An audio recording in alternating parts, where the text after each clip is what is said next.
أعوذ بالله من الشيطان الرجيم. بسم الله الرحمن الرحيم. آمين. الحمد لله رب العالمين. آمين. الرحمن الرحيم مالك يوم الدين. آمين. إياك نعبد وإياك نستعين. آمين. اهدنا الصراط المستقيم. آمين. صراط الذين أنعمت عليهم. آمين. الخير المغضوب عليهم ولا الضالين. آمين.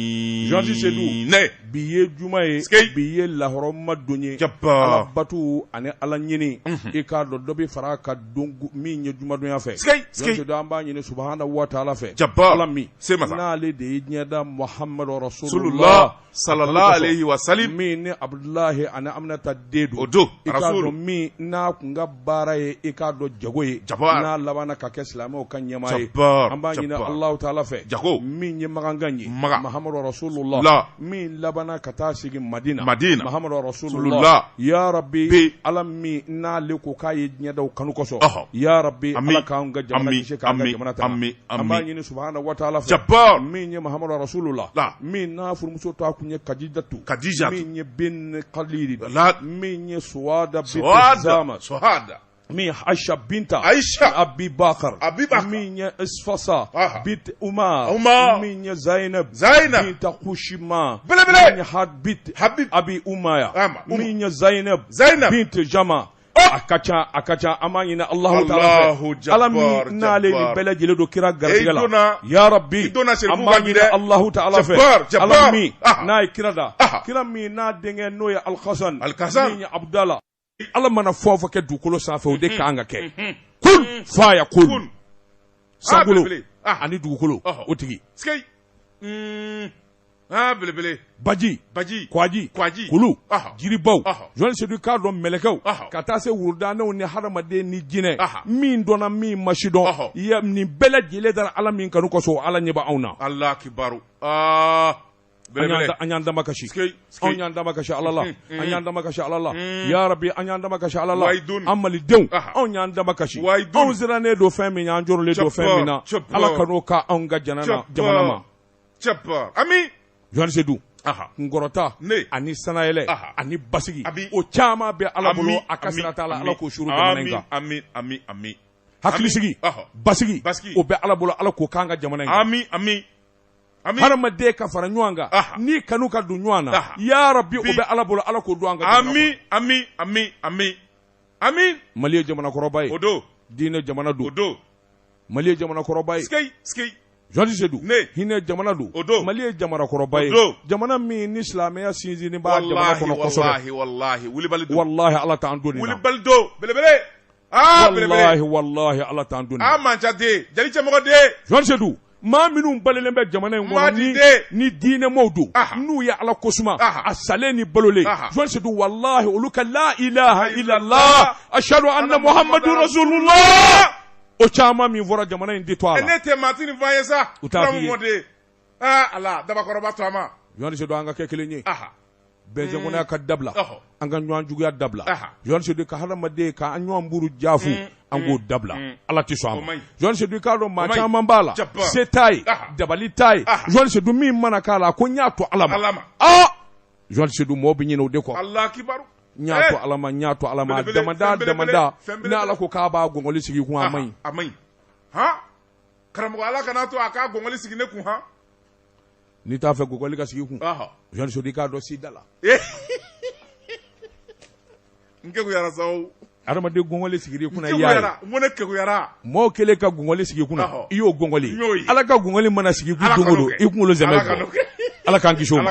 kangi shoma kanga jamana ja ya rabbi ala ko ka amina muhammadu rasulullah sallallahu alaihi wasallam magani madne baraka kama kureshu baraka kama sayyidina ali sayyidina badalalu sayyidina bakar sayyidina usman baraka kama ya rabbi amanyina allah ta'ala fe malide chama ani musoma mimbi jamana kono mimbi jamana koka amanyini subhanahu wa ta'ala fe ala ka akilu nyuma ani dusuku sanela ala ko dambema Jean Sedou ka do fonyango nwan java nwan gorofo nwan burujafu ya rabbi ya rabbana amanyini subhanahu wa ta'ala fe ala kanga jamana de dusuku sania ala ka jamana de dusuku ko ni sania ya rabbi amanyina allah ta'ala fe ma minni ala jamana ndo agarga labi Jean Sedou ka do minye aywa fa'alun lima yuridun allah ta'ala ko ala de bi fenge minga dale alai a sete asim goitayi wallahi nyengale Qur'an na seta Assimi Goïta ye wallahi seta ko abi Mali président mine ala de adama aseta ye ala ka dimadu ne ala fe min di mami ma domi Joël Sedou marfa itetige marfa la fo Allah taala ka marfa ke ji ala de Assimi Goïta ka anga nyema bi anga jeno ye ka soma ala kama ala la tige do no kɛra Joël Sedou k'a dɔn e bi lafiya ne bi lafiya Assimi Goïta bi lafiya n'an bɛɛ lajɛlen lafiyara baara bɛ kɛ ka ɲɛ taafa bi ɲɛ ya rabbi an y'a ɲini Allahu taala fɛ ala ka hakili ɲuman jigin Assimi Goïta kunkolo la maa minnu b'a nɔfɛ ala k'u sɔn hakili ɲuman na an b'a ɲini Allahu taala fɛ anw ka ni jamana ba in min ye Mali ye kunungo min ye Mali ye bi Joël Sedou k'a dɔn Chérifu dalen bɛ jamana min kɔnɔ min ɲɛ ɲininka Talusiw dalen bɛ jamana min kɔnɔ Ousmane Madani Chérifu Haidara bi jamana min kɔnɔ Imam Dicko bi jamana min kɔnɔ Joël Sedou k'a dɔn min ye Tamani Morikɛ Saka Baba dalen bɛ dugukolo min jukɔrɔ Joël Sedou k'a dɔn Sini Modibo Kane Umu Ablaye Suwadu Jetura o dalen bɛ dugukolo min jukɔrɔ ala tɛ sɔn abada an dalen don a la la ilaha illallah أشهد أن محمد رسول الله لا إله إلا الله أشهد أن محمد رسول الله لا إله إلا الله أشهد أن محمد رسول الله صلى الله عليه وسلم شكنا كلاندو ويلي لا دري شكنا كلاندو بمي نعم باسيدو سلا تالم بمي نعم مانجو سمبارا تالم بمي نعم نكو باما دراميرا بمي نعم Ibrahima Karanya la talem bemi. Wakar Tanja talem bemi. Kananyine. Johnny. Kado Kengo. Ba Seydou nandume tame mi dama Seydou. Nam. Seydou toi ya un vladrone malao note ma oreteble. Hein? Awo. Nam. Seydou toi mafla atiale masaba. Ah. Seydou nandume ba Seydou sila a sabana journaliste Seydou ya tobe Sheku ye. Sheku. Sheku. Astaghfirullah. Subhanallah, subhanallah, subhanallah, subhanallah. Joël Sedou, politique ton mi mana jɛ ka dilan i k'a dɔn o tɛ tɛmɛ san kelen san fila walankata jɛnɛjɛkulu min mana sigi sen kan hali n'o ye jɛkulu ye ko min bɛ wuli ka jɔ la malidenw kama Joël Sedou k'a dɔn tile fila tile saba walankata Joël Sedou maa saba mana jɛ hakilinaw ka fara ɲɔgɔn kan i k'a dɔn waasa nin baara in ka ɲɛ walankata Joël Sedou nin bɛɛ lajɛlen bi fara masa Alahu taala la la ilaha illallah أشهد أن محمد رسول الله. أكله وايدون أكله على كلمة. الله أون يدلي. الله مالدون يدلي. الله أون يدلي. أون غني جمانة كاسما. الله مين يشيني ما أونغا جمانة ما. الله تعالى بابورdo. أبي ولي أورا مي بادو. أبي كذا كومينغا. الله تعالى دو أنا أشة إني كم ملك سنومو. كرامك أورا زمان النمرة ديو كتلي. كتلي. الله. دعو من مندي نيما فندي. أمين مندي. Karamogo bonya bakilu ka do timine karamogo bonya wajibi do ni karamogo bonya abi dugo mi bi do sora abi do sora la iye fayda dibi idona Chérifu ka Orange Money numéro 10 afo al-islam oye 76 26 masigeti 60 ikungolo wula masigeti subhanallah mala la hotel 57 ote Orange numéro nyumanye mama ya blala i ka do ye ko ye comme ebi wurudi ke ko jugu ibi zigirula iwe ubini wele ni numéro fodoro bi wele ka cha ma kana wele ni mi warchi ka warchi ni te warchi wele li kana ke ni wele ka soro war mana mi so ga danga ke ay war black kala ne ga numéro la ni karamogo kala zigirla bi kontra ni kay al-fatiha بسم الله الرحمن الرحيم الحمد لله رب العالمين اللهم صل على سيدنا محمد عبده ورسوله الله لا شريك له الله لا شريك له الله لا شريك محمد يا رب مي الله لا شريك لا اله الا هو اشهد ان الله لا شريك له بسم الله الرحمن الرحيم الحمد لله رب العالمين Assimi Goïta ke ante Fatiha munato ko be ba le de bolo Allah dugaw ka ye sa kana u ka wari dugaw ka ye président a hakili ka ca ko ka ca a ti fɛn bɛɛ ye caisse noire n'i y'a dan ne ma Assimi Goïta a tɔgɔ Assimi Goïta a kɛ caisse noire in da kolon de k'a filɛ di wallahi a k'i jigi da Ala kan wallahi Seydou wallahi Assimi Goïta n'a ko sini malidenw ma caisse noire min bɛ Mali président kunna miliyari 1 don ne Assimi Goïta transition ye kalo 9 kalo da n jɛna kɔ k'a da aw ma ay million mugan dia kalo ka 15 ray wallahi a bɛ min sɔrɔ o kɔnɔ a bɛ min sɔrɔ o kɔfɛ a ka sara kɔfɛ ka ca miliyari 50 ye karamɔgɔ e tɛ kuma fu fɔ wallahi n b'a fɔ ka da min kan ɲa dɔn depuis ala y'an da depuis i kɔni y'i donna kalandenya na don o don karamɔgɔ e ma deli ka fu fɔ wallahi ni président Assimi Goïta y'o fɔ wa k'o kɛ dɛ télé la Mali la million 150 ka ca ne sara ma n y'o to ye malidenw ye kalo kɔnɔntɔn in kama ne jɛn'a kɔ wallahi président Amadou Toumani Touré natɔ filɛ nin ye ɲɛ bɛ ATT tamasiyɛn dilan kamalen in na a bɛ segin ka na tuguni wallahi dans 5 ans wallahi a ka président ɲini n'a sera ka ninnu kɛ président n'a ɲini dans 5 ans Amadou Toumani Touré ɲɔgɔnna don n'a ma kɛ i ka si bɔ n tɛgɛ kɔnɔ karamɔgɔ e tɛ fu fɔ dɛ ayi n y'a ye de o suma ala n y'a ye wallahi ala Assimi Goïta ka numéro bɛ jɔnni bolo sa ala u ka numéro in di ma sa u k'a fɔ a ye k'a kɛ n wele dɛ karamɔgɔ n ci sa n jaa ma ayi n'i taara i tɛna taa n ka ci fɔ n jaa ma i k'a bila dɔrɔn i k'a fɔ ko Assimi Goïta n ka kalanden yɛrɛ so a ka ci b'a bolo n yɛrɛ de mago b'a la sa n yɛrɛ de mago b'a la sa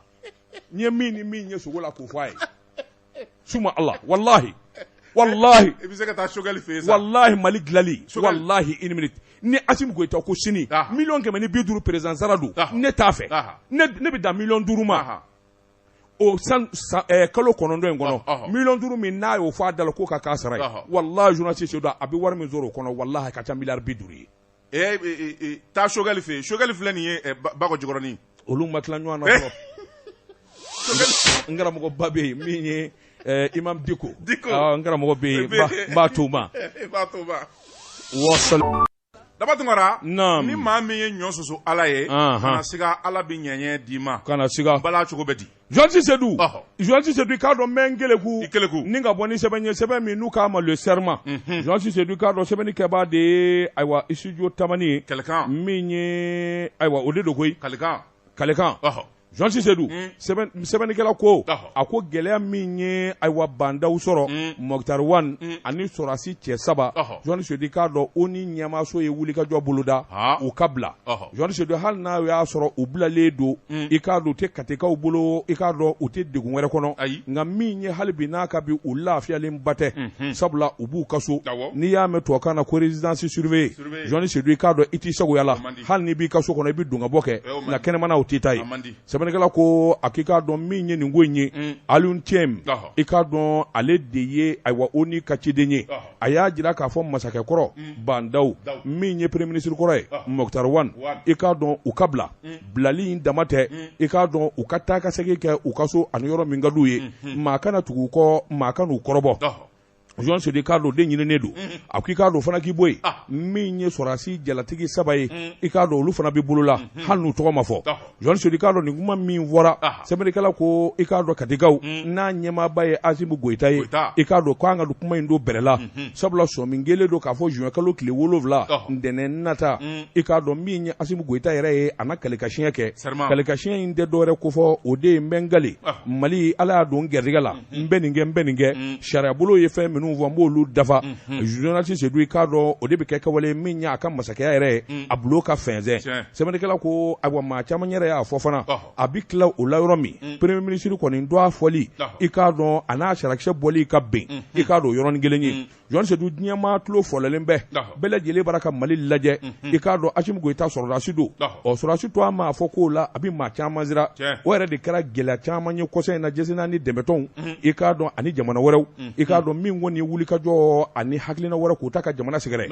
nka k'o bara ka taa bolo min kan a bɛ sɔn ka ɲɛ sabula a kun fɔra Sema o kun ko k'ale nin tɛ i k'a dɔn cɛmancɛ fanga na nka tile 2 in na ɲɔgɔn ye o kɛra sababu ye k'a dɔn hakilina kura ka poyi Sema mɔgɔw fan fɛ u y'a jira k'a fɔ u ni bi don a bɛɛ lajɛlen la bi wa Assimi Goïta u n'a dɛmɛ journaliste Seydou i k'a dɔn o ye hakilina ɲuman ye a ko an bɛ don min na ko bi kuma in kɔni sɔrɔla Sema ka ciden la min ye Mohamed Ould Ramadan i k'a dɔn ale de kuma in fɔ sabula a y'a fɔ bɛnkan sɛbɛn fɛn o fɛn bɛ yen n'o ye accord d'Alger ye jango Faransi masakɛ n'o ye Emmanuel Macron ye Macron fɛn min ye fanga in y'a dimina sabula Macron kun jigi dalen bɛ cɛ 2 min kan Bandaw ani Mokhtar Wane Assimi Goïta a ye tɛgɛ k'u ka ŋami a taara wolo min na o ye k'a fɔ u y'u sala bɛɛ lajɛlen la ka démissionner sɛbɛnnikɛla ko ka b'o kɛra Macron ɲarɔ a ka surun a tɔbira ni k'a dimi f'a bɛ tɔbi sɛbɛnnikɛla ko a dimi kojugu a yɛrɛ ye kuma minnu bila Twitter fɛ a n'a ye kuma cɛjugu minnu fɔ Mali ma o kɔni kɛra sababu ye maa caman k'i sigi ka Macron yɛrɛ lajɛ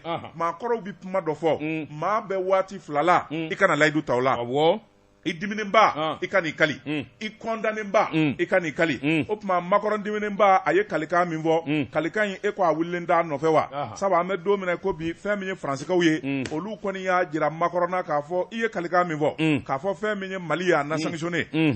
Faransi sɔrɔdasiw nata ka bɔ Mali la ni Asimi Goïta sigira a dun sigira Ngaki cour constitutionnelle y'a sigi wa CEDEAO taara ɲɔgɔn ye kɛ u m'a fɔ Asimi Goïta ka wuli u ko dɔrɔn u ya Mali ɲinbɔ u ka réunion na waati damadɔ o tuma e dun bɛna mun kɛ sɛbɛnnikɛla ko fɛn min ye Emmanuel Macron ye a ye wuli ka jɔ kɛ k'a ɲini fɛn min ye Nations Unies ye u ka wuli ka jɔ kɛ ka sanction ta Mali kama fɛn min ye Mali ye k'an gɔdɛrɛ min bɛ se k'a to Mali yɛrɛ fiɲɛ ka tigɛ a la an ka don Faransi sagona dafɛ ala farala Mali kan Rusikaw ani Chinoisakaw n'i y'a mɛn droit de veto o ni Nations Unies au Conseil de sécurité la olu taar'o kɛ k'a fɔ Mali ti ɲangi bi a ti ɲangi sini Asimi Goïta bi to a la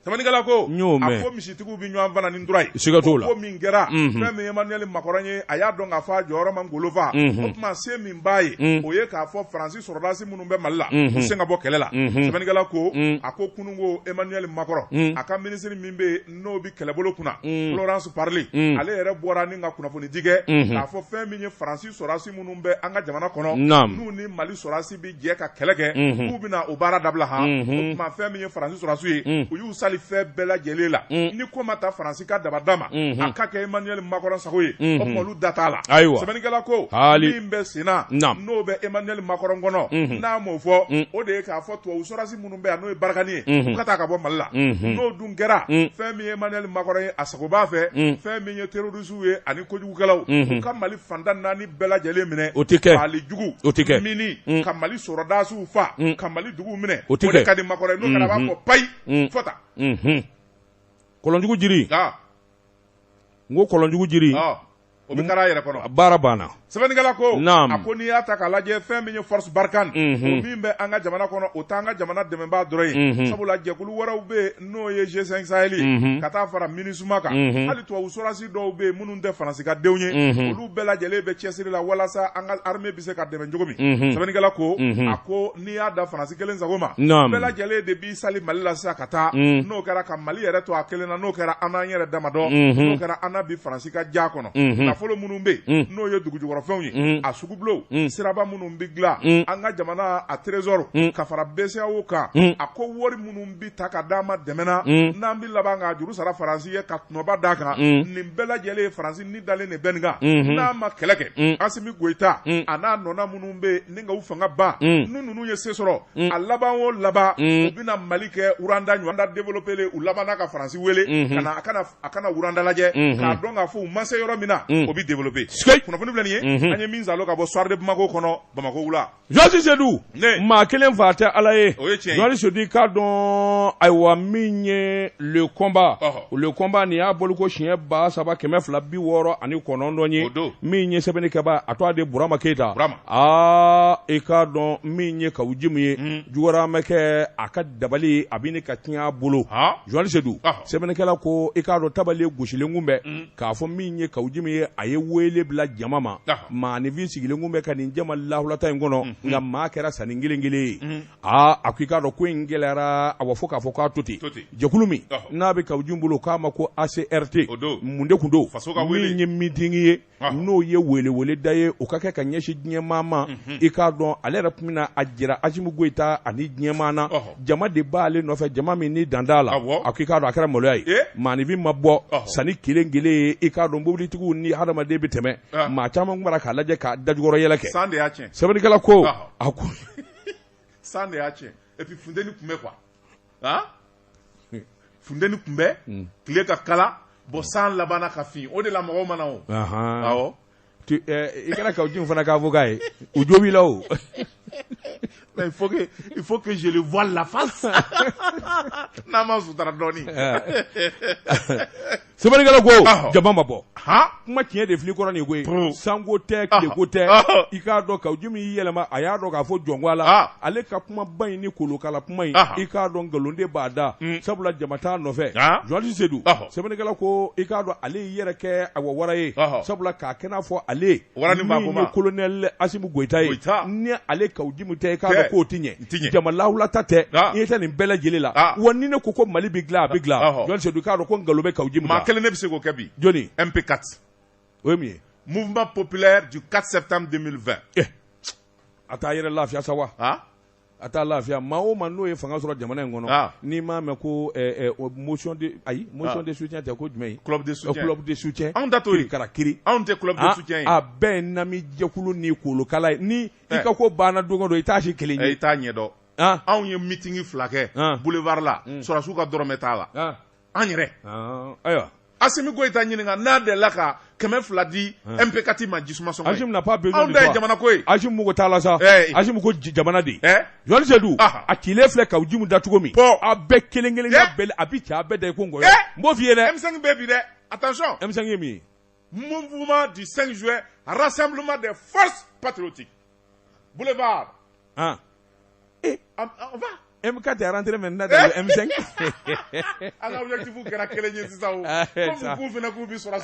Bravo. Bravo. MP4. M5. On est ensemble. Sebenigala ko. A ko ka jumu ya moloya basoro. Sabula a sigilen kun bɛ ka jamaba min kɔnɔ. Journaliste de ka do a kɛra sani gelegele ye. An ka ma tiɲɛ. Politique baara nin bɛɛ lajɛlen b'a la. Journaliste Seydou n'i ma ɲɛ i bi don politique la i ka nin bɛɛ lajɛlen jateminɛ. Ka jumu kɔni y'i kɔfilɛ k'a ɲɛfɔ. A kɛra n'a fɔ a ka hadamaden de dilan u ka kɛ ka kɛnɛ in fɔ nka a ma ɲɛ. Maa kelen kelennin min kun bɛ kɛnɛ in kan. Journaliste Seydou a labanna k'i wakilu kɛ Ala ye k'i wakilu don olu la. K'a ka kɔrɔfɔ ta ni k'olu sɛgɛrɛ. A y'a jira k'a fɔ ACRT ale ka nin jɛkulu in a tɛ kɛ parti politique ye. Olu ka wuli ka jɔ ni jateminɛ o kun de ye i ka dɔn sɔrɔsiw dɛmɛni. Hali ni jama mana ni maa hakɛ min bɛ ale y'i wakilu don o la. Journaliste Seydou i k'a dɔn o tuma u ka wuli ka jɔ ni jateminɛ kɛra de min kɔni Ibrim Boubacar Keïta u ka fanga binnen i k'a dɔn o ye welewele da kɛ sɔrɔsi minnu nana olu dɛmɛniw bolo o ye wajibi ye. Nka sɛbɛnnikɛla kɔni y'a jira k'a fɔ Kawujim n'a ma to ka nin ɲɔgɔn na ko dabila Journaliste Seydou k'a dɔn a laban ayiwa maa fila tɛna y'a ka kɛnɛ kan. Nin kun ye sɛbɛn ye. Burama Keïta ka sɛbɛn don an ye min bɔ le combat kɔnɔ a ka bi bɔli la. Daba Tunkara bɛɛ tanuden kana bila k'i sa don kɔnɔ min tɛgɛ don ka bɔ ni sɛbɛn ye an ko min ma la révélation Prosper Ki Amadou Daɲogo u maa fila u jɛra ka nin sɛbɛn u ko Mali kuranko Mali kurandɛgɛ banbali min n'a daga kun dalen b'an da la yala mun de kɛra ni kurandɛgɛ mankan sumalen bɛ jamanaden bɛɛ lajɛlen hakili sigilen bɛ a ko fɛn min ye wulikajɔ ye ani cɛsiri min kɛra nin minisiri in fɛ n'a y'i ja a fɔ minisiri Lamini Seydou Traoré a ye wulikajɔ ni cɛsiri min kɛ Maliko la kuranko la a jɔyɔrɔ yera sabula san tɔw la ɲankuma tun b'a sɔrɔ halisa kuran tigɛlen bɛ jamanaden bɛɛ lajɛlen hamina gannen bɛ fɔ ji de ka don ba kɔnɔ kurandɛgɛ ti jɔ sɛbɛnnikɛla ko a ko Lamini Seydou Traoré a nalen a ye baaraba minnu kɛ a n'a ye cɛsiri minnu kɛ hali ni kurandɛgɛ ma b'an ka jamana kɔnɔ camanba bɔra la wa Lamini Seydou a jɔyɔrɔ yera a yera dɛrɛ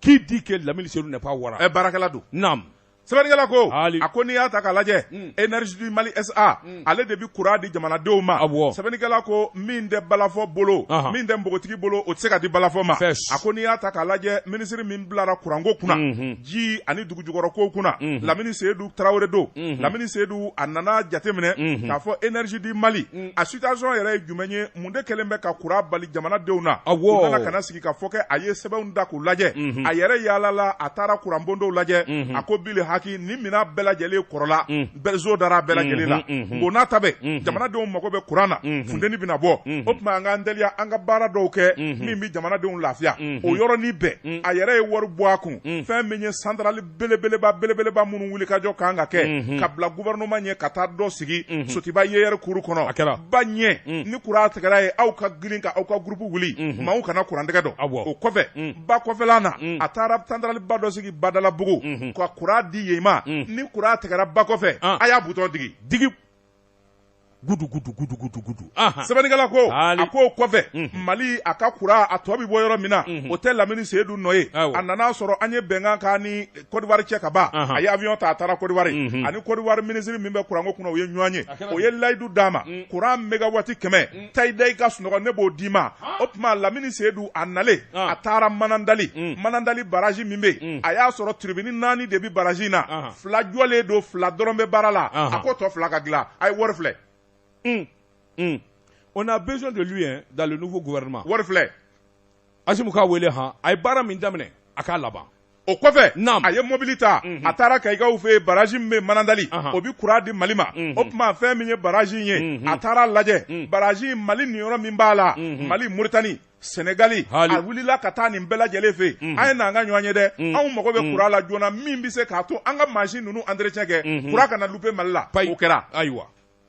o kɔfɛ a ye dossiers ta k'u lajɛ a kun fɔra k'a fɔ Mali bɛna courant bondonba dɔ jɔ sira kɔrɔ kuma in kɔni sɛbɛn fɔra papier bɛɛ lajɛlen dalen bɛ yen nka baara ma se ka kɛ sɛbɛnnikɛla ko Lamini Seydou ye avion ta société minnu kan ka nin courant bondo dilan ka t'u nɔfɛ munna baara tɛ ka kɛ nin de bɛ yen n'o ma kɛ anw tɛ baara kɛ Lamini ko a ye donkun an ka taa Mali la a ka taa baara daminɛ a k'olu nana baara daminɛ an bɛ don min ko bi 50% o kɛra baara la en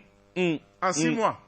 awɔ bravo sɛbɛnnikɛla ko a ko damanda min kɛra basigi nana an ka jamana kɔnɔ Lamini ko nin ye teliya ye minnu kan ka kɛ min bɛ se k'a to courant kana tigɛ o dɔrɔn tɛ dɛ an ka Mali courant ko yɛrɛ de dilan san 100 ɲinan kɔ Mali mago tɛ jɔ courant na jamana wɛrɛ bolo a y'o baara ju tigɛ a taara baraji dɔ biriki fɔlɔ da Kulukorokaw fɛ yen ko min ma kɛɲɛ a taara o baara kɛ o tɛmɛnen kɔfɛ ka bɔ yen jamana 5 bɛ o farala ɲɔgɔn kan a y'o dossier ta k'o teliya yɔrɔ min bɛ n'u k'a ma ko Guina u taara ka taa baraji dɔ o baraji ninnu mana ban o bɛna fara Selenge baraji ani Manatali baraji an b'a fɔ Côte d'Ivoire ma bayi anw tɛ Côte d'Ivoire courant fɛ bilen an yɛrɛ bɛna courant feere Burkina ma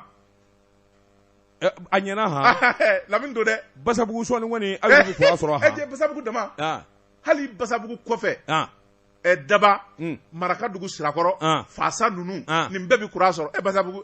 nous on est à 50 km seulement de Bamako ah oui pourtant vous êtes dans l'obscurité et puis Mimi Vie bientôt Basabugu sera un cercle parce que Negala kɛra arrondissement ye Nkiba kɛra Negala kɛra cercle ye Nkiba kɛra arrondissement ye Basabugu fana bɛ se ka kɛ cercle ye ah oui ayiwa base Mimi Vie an n'a ye o n'Ala ma jagɛ Bamako mais quoi moi je parle pas parce que bɔtɔ don Bamako yan ka ne sɔrɔ Basabugu ye Babilen ka maɲa n'o ye e bɛ taa dugukolo deli ye hala ti mɛn a kuma ne ka ko ban Bamako dugukolo banna o a banna koyi Bamako bɛɛ de bɛ yɛlɛma anw ka fan in fɛ sa ne ma taa Segu n bɛ taa Basabugu de fɛn bɛ Segu wa ayi a tiɲɛ yɛrɛ la fɛn de foyi tɛ Segu jadisiw de bɛ o ye tiɲɛ ye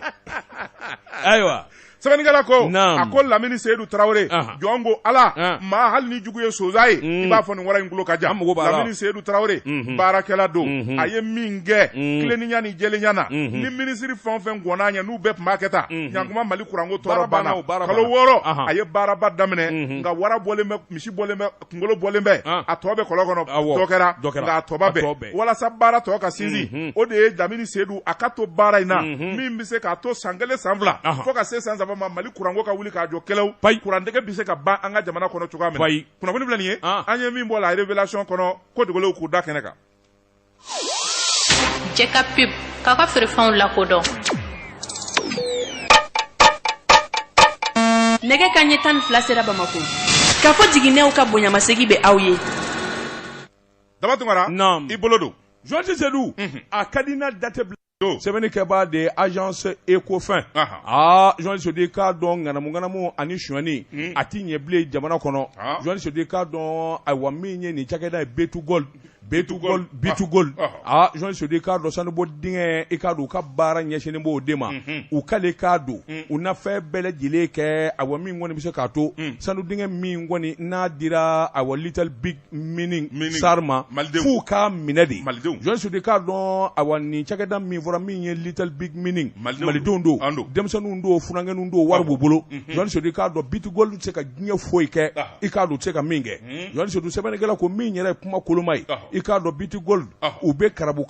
ani wulikajɔ la hali bi n'a ka bi min kɔni y'an ka jamana ɲɛmɔgɔ kura ye ka se k'u bila fili la sabula u y'a ye k'a fɔ camancɛ fanga i k'a dɔn folofala bi fa bɛɛ lajɛlen la u t'an b'u sɔri woniw na Joël Seydou k'a dɔn nin sanubɔ dingɛ ko in nin de kɛra sababu ye min ye awa Mukutari Wani ka gouvernement yɛrɛ k'a dafiri bɔ nana k'a kalama k'a fɔ kanadiyɛnw i k'a dɔn sanu dingɛ in awa saratigiw de y'a fɔ Joël Seydou k'a dɔn a b'u bolo san 7 u ma se ka foyi kɛ sariya dafara Joël Seydou k'a dɔn jamana sarabolo ye fɛn minnu fɔ n'i dɛsɛra fɛn min na a bɛ minɛ ka di maa wɛrɛ ma u ma ɲaami u ma sɔsɔ Joël Sedi k'a dɔn namara ma k'u la sɛbɛnnikɛla ko minisiri min n'o y'o baara kɛ a y'a kɛ ni tilennenya ani hakili ɲumanya de kɔnɔ ka sababu kɛ mun ye Joël Sedi k'a dɔn e y'i kan bɔ a nɔfɛ e dun n'a sɔrɔli man kan sabula a b'i bolo san 7 i dɛsɛra n'i dɛsɛra a bɛ minɛ ka di maa wɛrɛ ma Joël Sedi sɛbɛnnikɛla ko a ko in damada de nka min ye bitugol n'i bɛ tubabuw dɔn Joël Sedi k'a dɔn farafin jamana u m'an jɛ tɛ foyi ye diɲɛ na u bɛ doni ani bɔli la mɔgɔw ka saa kalo 12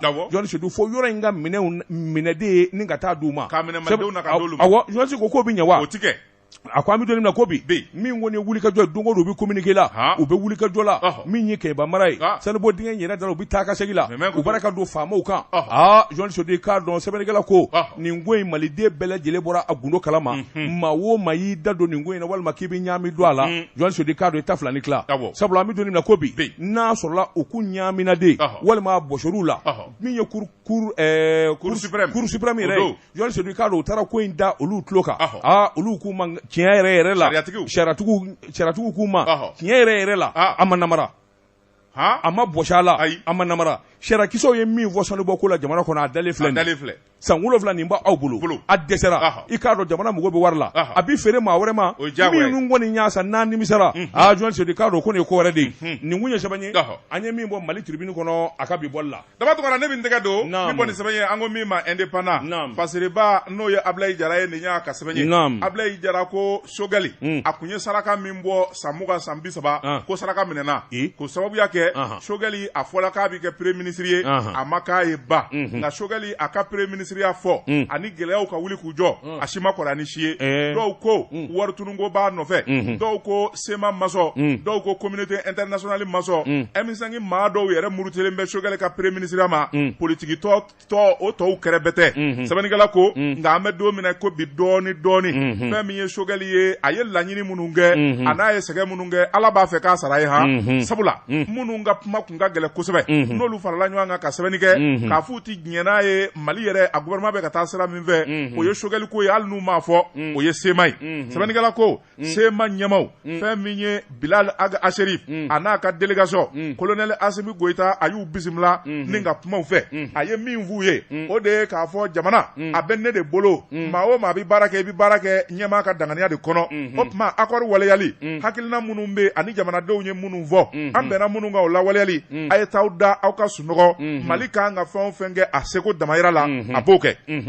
sɛbɛnnikɛla ko Assimi Goïta a y'o layidu d'u ma o tuma k'a fɔ Choguel ti accord fɛ o bɛna kɛ sababu ye ni ka accord ko bɛɛ lajɛlen dabila ko kɛlɛ bɛna wuli jamana kɔrɔ yan fɛ tuguni o ti kɛ an ye min kɛ kaban n'o kɛra ɲɛta ye an ti segin o kan an bɛ kura de fara o kan min bɛ se k'a to ɲɛta ka sabati sɛbɛnnikɛla ko nin kuma in fɔlen fɛn min ye Sema a ka délégation ye o nisɔndiyara sabula kɛnɛ yɛrɛ kan fɛn min ye Choguel ko kala Mayiga ye a welela Assimi Goïta fɛ kuma bɛɛ lajɛlen ka k'a yɛrɛ ɲɛna u y'u tɛgɛ di ɲɔgɔn ma hakilinaw kɛra kelen ye u ma da o dɔrɔn ma fɛn min ye Sema maaw ye u ko Choguel ma o tuma an bɛ taa Fakoyi du i ka so awɔ n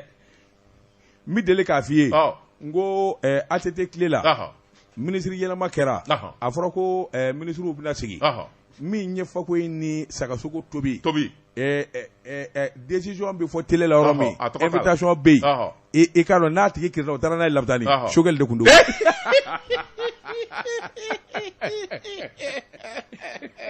ATT o k'a la fɛnɛ il était ministre de l'industrie o don a fɔra k'a bɛ reconduit tout était clair a bɛɛ fɔra a ye est-ce que ATT mana Amadou Abdoulaye Diallo de bila a kɛra ten fulakɛ yi n ka jɛ a ma diya dɛ a t'o kɛnsamugu non o ye sɔrɔmu de k'a la Ala ka n'o ɲɔgɔnna s'a ma o ti s'a ma o ti s'a ma ayiwa naam sɛni kɔni Assimi Goïta a pɛrɛnnen don ayiwa baasi sɛbɛnnikɛla ko a ko Sema bɛɛ lajɛlen ye ɲɔgɔn jɛ ka taa Choguel ko kala Mayiga fɛ yen fɛn min ye kɔrɔbɔrɔka ye Suraka ka Tamasɛki ka u y'o durundu fa bɛɛ lajɛlen la ziriki bi min Suraka ŋɔni bi fɔ sogo jeninen bɛ Fakoyi bɛ nɔnɔ bɛ tos ha muk Azaina. Super 11 de Gao. Takala Asi. Amadou Assali a petit griot. Takala Asi. Il va se le lever. Aïwa nam. Sabanikala ko. Nam. Ako akilina ukera kelenye. Shogel ko kala maiga. Fo ala ka ke. Ni premier ministre da kele kwani. Abo ke. Sabanikala ko Ahmed Domine ko bi. Shogel ye ma kala ni mbaye. Ani Asimini Sadio Kamara bize kata akilina kelena. Sabu bela jele yu ka kala ke yurusi jamana ka. Mali ani France che. Mali ani rebellion che. Ma min ba chenjala fo na livuru sebe. Shogel ko kala maiga do. Imse ka fo Shogel ko ngo mandi ye politique bunakuga. Sabula ni Musa Traoré kasuru. Nga Ahmed Domine ko bi. Ni ye kokura ni korale fara ɲɔgɔn kan kɛlɛ ti ban. Sɛbɛnnikɛla ko a ko an bɛ don min na ko bi wulikajɔ de tɔ min tora sa o de ye k'a fɔ Nations Unies, Union Européenne, Union Africaine ani CEDEAO olu kɛlen bɛ ka gɛrɛndɛ min siri Mali kan da la ntɛnɛn don Asimi Goïta mana kali o tuma ni Choguel ka papier signé na a kan ka baara fɔlɔ min kɛ o ye ka gouvernement sigi ni gouvernement sigira bɛɛ bɛ gouvernement min kɔnɔ o tuma a kan ka yaala ni jamanaw ni nin sebatigiw ni ɲɔgɔn cɛ bɛɛ lajɛlen k'i bolo don Mali kɔrɔ min bɛ se ka to Mali ɲɛtaga ka sabati a ko Docteur Choguel Kokala Maïga maa kekundo maa fɛɛrɛtigi don ni nin baara in dir'a ma a bise hali n'a y'a sɔrɔ maa caman bɛ k'a tigɛr'u ma bi o tuma fɛn min ye Choguel ye an k'a bila a la k'a lajɛ a ka défi est relevé. Il y a pas de problème. Moi je suis partant. Jean Tisedou. Je suis partant. Nin do y'a sɔrɔ i ma tila école la min ye radio jagafɔ ye an ka kunnafoni gafe fɔlɔ o don an bɛ Jelebugu a don ni bɛ cɛ a bɛ san 10 ani kɔ bɔ impère bɛ sigi don min maa fɔlɔ minnu ye Choguel dɛmɛ an b'o la jagafɔ b'a la je suis d'accord. Choguel l'a rappelé en 2007. Ya ani ne débat kɛ an tɛ ka réélection na 2007 a y'a rappelé ne ma. Il était ministre de l'Industrie et du Commerce. Merci. Membre du directoire de campagne. O don Seydou Sisuma bɛ ko kunna. Merci. A t'i mɛ DEFA kɔnɔ. O don n y'a débat kɛ j'étais avec Dieudonné. Alpha Umaru Konarenw ani ayiwa tɔw u ye diɲɛ fɛn bɛɛ kɛ pour que le impère ne puisse pas voir le jour. Oui. Hali congrès u k'u bɛ congrès kɛ je me rappelle u ka congrès fɔlɔ u y'u gɛn k'u gɛn u laban taara kɛ Saloum Sport de kɔnɔ. O kɛra. Maa min y'a dɛmɛ o san 5 k'a dɛmɛ k'a wuli ka jɔ kɛ Jean Tisedou o y'anw ye. Jagafɔ y'o kɛ. Donc c'est pour te dire que Choguel an da in ye ayiwa fɛnko de ye. Fɛnko don. Hakilinako de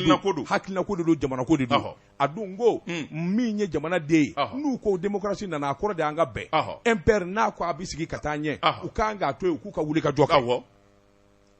A bɛ cogo de bi. A kɛra. Mais il y a des pratiques qu'on n'aime pas. N'an y'i y'o la o Choguel kelen de y'a fɔ ko IBK ka ɲi ka tila k'a fɔ ko man ɲi. Voilà mon problème. A kɛra IBK ka porte-parole ye. Mais voilà. K'o lafasaya kosɛbɛ ka tila k'o kɛlɛ tuguni. N t'o de fɛ. O bɛɛ tɛmɛna sa an bɛ kura de la bi Choguel ko Mali ka dilan transition ka ɲɛ yuruguyurugu ka kɛlɛ baara ka kɛ jamana kɔnɔ. Bon vive Choguel. Oui. Et je veux mon contrat de communication. À la primature. À Modima. Vive Choguel. Il a l'expérience. Il a les atouts. Il est l'homme de la situation. Voilà quelqu'un qui pourrait réussir. Mokhtar Wane. Allah. C'est dommage. Jean Tisedou ne bɛ n bolo bugɔ ka don n bɛ bɔ ni sɛbɛn ye sɛbɛn min n'u k'a ma ko aujourd'hui nin y'a boli ko siɲɛ 267 maanifin Jean Tisedou k'a dɔn tanu dɔ b'i la i balolen kan ka tanu Jean Tisedou n'i ye baara kɛ n'i ye wulikajɔ kɛ wulikajɔ min ni diɲɛmaa bɛɛ lajɛlen bɔra a kalama Jean Tisedou n'i sara i kan ka tanu sɛbɛnnikɛla ko a ko tanu ni jiidi ani dugawu don o kan ka kɛ ka ɲɛsin maliden ma maliden min n'a ɲɔgɔnna ma da bamuna kɔnɔ fɔlɔ. Kangu Musawa min ɲɔgɔnna ma da bamuna kɔnɔ fɔlɔ bamuna ni kasange ni ɲɔgɔn cɛ a ɲɔgɔnna ma da kɔnɔ fɔlɔ a ɲɔgɔnna ma kasi bamuna na fɔlɔ maninkamuso fɛ. C'est qui? C'est Funtaga Baba ni Sisoko. Kingi ka ɲaɲa Lenge ka ɲaɲa Bugu ka ɲaɲa Sabali den nɔnɔ wali busuru wali Hamadi maninkamuso ma ɲɔgɔnna bamu fɔlɔ. Jean Tisedou tariki kɔnɔ i b'a mɛn ala ne ba de y'a fɔ n ye maa ma ɲɛ n'i ma tile kelen kana k'a ma fitiriwale hali n'a sara Jean Tisedou k'a dɔn sabali ka baba min ye tile 40 ye Jean Tisedou k'a dɔn sarakati bɔ ka taa k'a ye faso la Jean Tisedou k'a dɔn sɛbɛnnikɛla ko o de kɛra kɛnɛ in kan i k'a dɔn maa caman kun bɛ min kumana min yɛrɛ y'a dɔn n'a ye joli sunɔgɔ ye k'a den wolo 2 ni 3 ni 4 Jean Tisedou k'a dɔn o ye avion ta Faransi ka ye kɛnɛ kan maa min don i k'a dɔn o fana bɛ kuma a t'a ka kuma dogo abada min ye Suadu Jalo ye Suadu Jalo baba ni a muso fɔlɔ don Jean Tisedou ka sababu kɛ mun ye awɔ a muso fɔlɔ don min ye Suadu Jalo ye a tun bɛ kɛnɛ in kan ɲɔni soda a y'a jira k'a fɔ sabali ka baba min ye king ka ɲaɲa ani lelen ka ɲaɲa o bɛ ɲɔgɔn da don min o y'a sɔrɔ baba fɛntigi tɛ ɲɔni sodu k'a dɔn ale san 18 ani baba ni jarabila ɲɔgɔn na o don ale bɛ Casablanca ɲɔni sodu k'a dɔn u ye ɲɔgɔn dɔw la ka wuli ka jɔ boloda wari in sɔrɔla ale ɲɛna wari sɔrɔla ale sen kan sabula u taara ɲɔgɔn fɔ Dubai o don baba ni ye miliyari 149 a y'o débloqué tile kelen 149 milliards baba ni y'o débloqué siɲɛ kelen sabali de sondɛ drogue feerela tɛ Johnny Sodu k'a dɔn ayiwa Suadu Jalo ko ten a tɛ drogue feere Johnny Sodu i k'a dɔn abada lezi wa min kɔni ye wulikajɔ ye k'a fɔ a bɛ wari de ŋanamu walima ka wari yɛlɛma kɛ o cɛ tɛ a ko kuma bɛ fɔ baba ni ka wariko la Suadu Jalo ko nkalon don a kɛra ale ɲɛna u ye wulikajɔ kɛ ale ye den wolo ye fo den saba walima den naani muso fɔlɔ ye ale Johnny Sodu k'a dɔn Suadu Jalo ko min ye ale sinamuso ye o kun ye Hawa Sakiliba ye Hawa Sakiliba ye baba ni yɛrɛ balimamuso de ye o ye balimafuru ye min ye Awafili Jara ye ani Marie Louise olu muso naani de tun b'a kunna il avait 4 femmes anw ye kelen dɔrɔn de tɔgɔ mɛn joni baba ni ngolo bɛ min fasa da Marie Louise tout va bien comment ça va o bɛ bɔ Gabon de o ye Umaru Bongo muso dɔgɔnin de ye ale ye Gabonaise de Marie Louise tun bɛ yan a bɛ Bamakɔ yan a tun bɛ yan a tun bɛ yan n'a bɔra k'a bɛna don mobili kɔnɔ anw nanu ni y'an bolo Allah anw minnu bɔ ala an kun tɛ da sɔrɔ k'a yɛlɛ a ye bɛɛ kun tɛ hali sagi sɔrɔ ka taa ka bɔ ala mini fa de b'i la e ni jɔn ni jɔ ayi Sisolo b'a la a banna koyi Jɔn Sisolo sɛbɛnnikɛla ko sabali ka baba a furumuso min ye Marie Louise ye i k'a dɔn a safurula min ye Suadu Jalo ye a kumana a ko baba ɲɔgɔnna ɲumankɛla tɛ baba ni ɲumanna ɲumankɛla tɛ kabini ale yɛrɛ dara bamunan na a ma ɲumanna ɲumankɛla ye fonisiriya ni sɔnni a ko i k'a dɔn baba ala y'a a n'o de da a bɛ sɔnni kɛ f'a bɛ ɲinɛ k'a fɔ a ye sɔnni kɛ baba ni bɛ nin de kɛ o de y'a yɛrɛ ka nisɔndiya o de ka d'a yɛrɛ nin ye a ko a bɔ sabali ka baba mɔɔw bɛ min fɔ a ye jeliw sɔn a ye hɔrɔnw sɔn ka tɛmɛ a ye faamaw sɔn Johnny Sodu i k'a dɔn a ye baara min kɛ jamana in kɔnɔ maa caman t'olu dɔn a k'i k'a dɔn min ye ayiwa Assemblée nationale ye baba ni de ye climatiseur don a bɛɛ la o don y'a sɔrɔ a ma kɛ député ye o don y'a sɔrɔ a ma kɛ maire ye Johnny Sodu a k'i k'a dɔn n'i bɛ bɔ Bamakɔ pankurutigi kɛnɛ na yɔrɔ dilannen min bɛ yen baba ni de ye nin yɔrɔ in dilan i k'a dɔn o don y'a sɔrɔ a ma kɛ député a ma kɛ n k'i ɲininka maire ye a ko a ye ɲumanya min kɛ jamana in danda la o k'i bɔ a la a ko don min ye Abdou Diouf ye o bɛna don min Mali kɔnɔ président do Johnny Sodu k'a dɔn o ni baba ne ka nani dɔ bɛnna a nana sɔrɔ Mali ministres ni président bɛ mobili minnu kɔnɔ mobili kɔrɔbaw do u cɛman ɲi Mercedes fɛn o fɛn bɛ yen baba ne de y'a bɛɛ sa ka di Mali gouvernement ma Mercedes série E ninnu lakabanaba ninnu ale de y'a sa k'a di wa man kana lilɛ kana lahu ko mɔɔw bɛ ɲinɛ o kɔ an ti cɛ in dɔn han an ti baba ni ka monument kan ka jɔ han baba ni ka monument a kan ka jɔ jardin belebeleba min filɛ aéroport senu baba ni ka fɛn dilannen don Johnny Sodu k'a dɔn a ka ca min ye faso yɛrɛ ye n'o ye dabiya ye k'a da kolon di k'a filenkolon di k'a bɛɛ lajɛlen kɛ n ɲininka simaso ye ka aéroport jɔ ka silimaso jɔ ka misiri jɔ Johnny Sodu k'a dɔn bɛɛ lajɛlen k'a dɔn k'a fɔ dabiya bɛ diɲɛ dugukolo sanfɛ sabali ka baba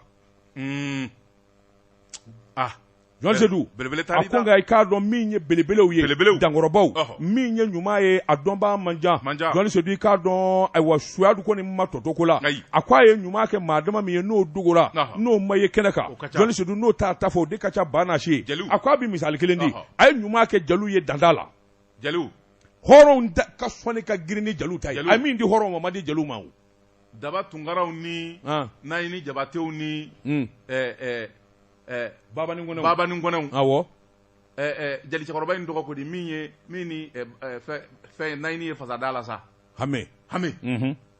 a ye villa jɔ ka di a ye so jɔ ka di Hame ma ye programme na Hame sara k'a to Hame sumunu Jesu kura an bɛ taa don min Magan Hame muso 2 de tun b'a bolo a 2 bɛɛ taara Magan ani Hame ne tun bɛ avion kɔnɔ a kɛra ɲɛna kingi ka ɲaɲa kule ka ɲaɲa a sara sa sabali ka baba n ka sara baba ni sara Johnny Sodu a denw de bɛ yen a ko min ye sabali ka baba ye a ye den minnu wolo Johnny Sodu k'a dɔn den in kelen kelenna bɛɛ lajɛlen bara ka wuli dɔɔni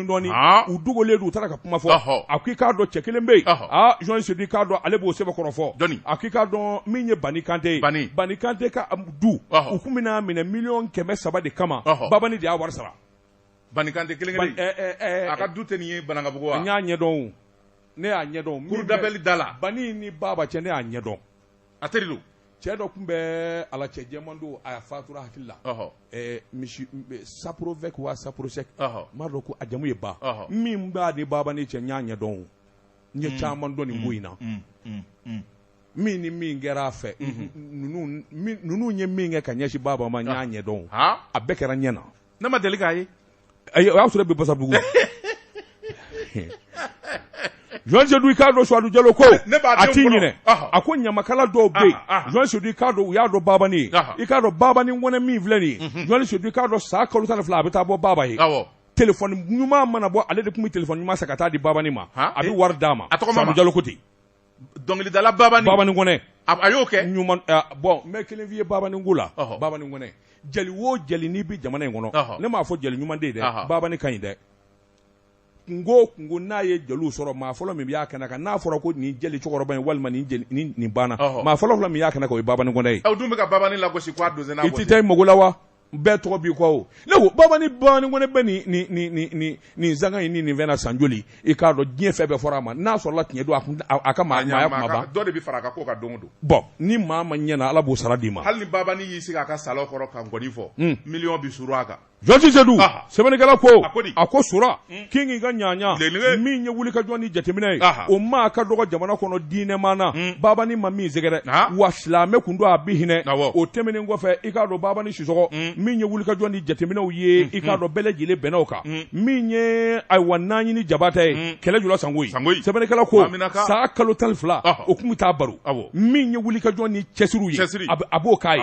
a ko i k'a dɔn o wulikajɔ ni jateminɛ min ye Naɲini ko ale ka bɔ kɔlɔkɔlɔ la jeliw ka ale ta k'ale yanga a sababu bɔra Baba ni Sisɔgɔ la ka du d'a ma Naɲini kunnajara jatigi ko la jatigi ɲuman ko la ɲɛ bɛ jelimuso in na barika de bɛ nin kɛ o Baba ni ka kow nɔgɔyara Madu Dagolo y'a ta voilà bon n bɛ min f'i ye Madu Dagolo ka kow nɔgɔyara IBK y'a ta IBK ka ko ma ban nin yan i sigi k'a lajɛ Bandaw b'a ta Bandaw min ka bi maa ta o tɛ jeli dɔn ni Bandaw y'a ta kɔni yiriden kɔni bi kɛ fa bɛɛ fɛ a ka so kɔnɔ mais min ye Jean Sédou min ye sabali ka Baba ye k'i ka ɲaɲa a ko i k'a dɔn awɔ minnu ye ɲuman dɔn a ye a furumuso ka fɔ la min ye Suadu Jalo ye a ko a man jan nka adamaden mana kɛ cogo o cogo Ala y'i da k'i bila min kɔnɔ i b'o baara de kɛ ka taa da u la tuma min n'a binna i k'a dɔn wari banna maa caman de tununna maa ba kelen bɛ yen a ye ɲuman kɛ min ye Jean Sédou ma jamana ta f'i ye maire sisan ka di présidence ma m'o f'i ye min ye ayiwa Mali ballon a m'o fɔ o kɛra o kɛra ne ɲɛna yan awɔ o finali tana jɛliden ɲɛna Gambi Côte d'Ivoire kɛlɛ ni fɛn ninnu a taara Maliden cɛ avion na yara Suadu m'o si fɔ a ka can sabali ka Baba n'i ye sekene jamana kan ka monument de jɔ walima ka siraba dɔ tɔgɔ d'a la walima ka soba dɔ tɔgɔ da Baba ni Sisɔgɔ la au moins pour rappeler aux gens i mana kɛ milliardaire ye i k'i faso ko suma u b'a kɛ min kama a ka faso kanu voilà son humanisme et sa bonté et son patriotisme nin fɛn saba kama jamana kan ka nin dɔn a ye Jean Sédou a filanan min bɛ yen bi n da tɛ yɛrɛ n tɛ siran a dalu de bɛ n bolo n b'a fɔ n dabara cɛmancɛ la ne y'a ye ɲɛna o ye Sédou Nantumɛ ye lui je le connais pas 1,5 milliard k'a don a faso misiri la ni wari de ka di immeuble a bɛ immeuble kelen jɔ Bamakɔ yan ACI kɔnɔ n ko ne t'a dɔn sa moi je connais pas ne ma deli k'a ye ne de bɔra k'a f'i ye tu n'as pas besoin de le connaître n'a mun laminɛ dɔrɔn je l'ai vu moi j'ai vu Baba ni hali ne ma deli ka Baba ni ye je l'ai vu j'ai vu ses preuves ne ma taa Bajangara n tɛ Seydou Nantumɛ ka so fana ne ma fɛn kelen ye o tuma ne m'o naamu gɛlɛya ne m'a fɛ e ye n ko ne y'a ye yan e y'a ye yan wa naamu o y'a sɔrɔ Bajangara ville il a mis 7 milliards pont misiri asafurula pont école k'a daminɛ Bajangara a yɛrɛ wolola dugu min na o ye Kama ye ka taa gosi dugu fan fɔ b'a furancɛ la a ye misiri ni école jɔ ye 7 milliards donna Bajangara jiko filɛ anw na Jisumale e m'a ko Jisumale ya forage kelen million saba million naani a t'o sen anw ye Jisumale c'est une demande que tu formules je formule une demande maintenant ben voilà tu le dis gentiment a ka tracteur di damadɔ d'anw ma dɔrɔn anw tɛ foyi ɲini a fɛ bilen an bɛ ci kɛ Ah oui. Et toi, tu vas profiter faire de la politique avec ça. Moi, je profite pas. Gentil c'est d'où? King Ganyanya. Sabali ka baba. Lenga Ganyanya. Atarana on jem biduruni sabay maka. A do ami do avion kono Bamako do me hôtel so do ka puma de ne de bo fie. Ma biduruni ma saba. 747 200 jolé. Go biye juma. Ali bi gere sibiri. Jean to be fo. Ito ngani manani mbi sa. Am tasugula. Gentil c'est d'où? Amina do avion kono. Tata Bambo. Abolole do abia. Ana furuke murbo ko yate. Passeport Tata Bambo bulo carte d'identité tabulu. Aduna avion kono romi. Unana foye. Douanier police mu contrôle ko unana foye ko ma do be. Ouais, ko passeport tout bulo. Ayi ngalike. Ne jole mba ko fe. Tata Bambo nana Tata Bambo ko ma ko sura. E halni passeport ne bulo. Halni sebende ne bulo. Amita maga ebe ka ba masra. Ayelela. Ako akunga maganga ukakuka gele passeport ti bulu voyage ti se ka kenni passeport ti bulu abidji passeport be glié ni passeport glié avion bi ni ta Bamako ka tanié tata ba muna ci wati ya soro passeport bi 3 mois ka no fati non pas du tout afro passeport sur mango c'était pas biométrique ado Youssouf Traoré colonel Youssouf Traoré il était le commissaire de la police des frontières je me rappelle parce qu'à l'heure de ka passeport follow de la Kadia Tata Bambo jigina ayi to avion kono ka commissaire Willy ka fo ay Tata Bambo bina sino le lendemain Tata Bambo ka passeport glana o dugu sa je avion jala wuli la ka bo ibi labanga ijatigi muso non korot sangorota wala neni swado anyu anye Brazzaville ako d'abord aga tezara premier il faut que je profite na bi Bamako ya ala kana ci ka ta Paris ala kana ci ka ta Paris ayi to dabia ka avion ta ka ta Congo ay ko ju go na ala kala ko fe ya Jeka pub kaka fere fond la kodon moment la promo Box of Ypres continue chez Orange. Partagez les moments forts avec vos proches jusqu'au mercredi 30 juin 2021. Gentil Sedou mbala chogo bedi daba tungara ne bin tege do Obike. Ni koni sebenye ango mima indépendant Naam. fasiriba no ya Abdul Dambele ni ya ka sebenye Abdul Dambele ko bonye laba e boli Sigato. ne teriu tondo magistrao Samu ani Silima o wulila tuguni video mani flabe o komi ma général Chiko ani Malika ka fima